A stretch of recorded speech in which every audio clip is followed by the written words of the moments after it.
প্রকৃতির পালা বদলে ভোরের শিশির ভেজা ঘাস আর সামান্য কুয়াশার আবরণ জানান দিচ্ছে শিগগিরই আসছে শীত। তাই মৌসুম শুরু না হলেও গাছ তোলা, হাঁড়ি প্রস্তুত, রস জ্বালানোর চুলা তৈরির হিড়িক যশোরের গাছিদের। এক সপ্তাহ পরে চাষ দেবো, আর এক সপ্তাহ পরে নলি পুঁতবো, আর এক সপ্তাহ পরে কাটবো। গুড় পাটালি বানাই বেচা কিনা করে বাজার সদাই করে খাইতে হবে আমাদের মতন মানুষ।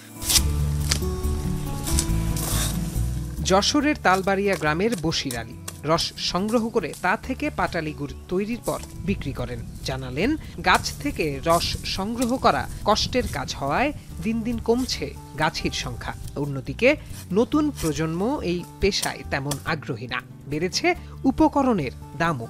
অতিরিক্ত খাটনির কারণে এই কেউ করতে চায় না, অনেক লোকই করতে চায় না।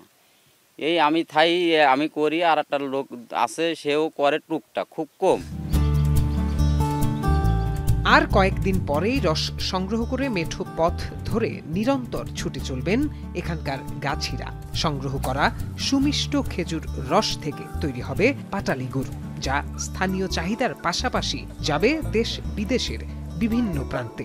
এই তো সপ্তাহখানেকের মধ্যে রস বার হয়ে যাবে, তারপর জ্বালানি গুড় হবে, জ্বালানি সোনার পাটালি হবে। সব দিয়ে টিয়ে লাভবান 15,000 টাকা এই 30টা গাছে। গুড়ির অনেক চাহিদা, দেশের চাহিদাও মেটে, বাইরেও যায় অনেক।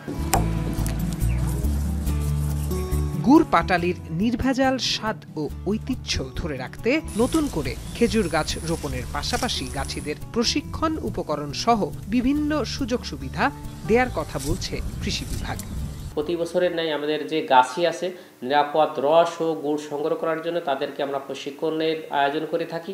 পাশাপাশি আমরা আমাদের উপজেলা প্রশাসনের সহযোগিতায় আমরা কিন্তু গুড়ের মেলা করি, নিরাপদ গুড়ের মেলা করি। এর মাধ্যমে আমাদের যে চাষি আছে তারা কিন্তু তাদের যে গুড় উৎপাদনের ক্ষেত্রে নিরাপদ ব্যবস্থা চালু রেখেছে। চলতি বছর জেলায় 3,75,000 মেট্রিক টন গুড় ও 49,500 লিটার রস উৎপাদনের লক্ষ্যমাত্রা নির্ধারণ করা হয়েছে, যার বাজার মূল্য 100 কোটি টাকারও বেশি। এখন যশোর।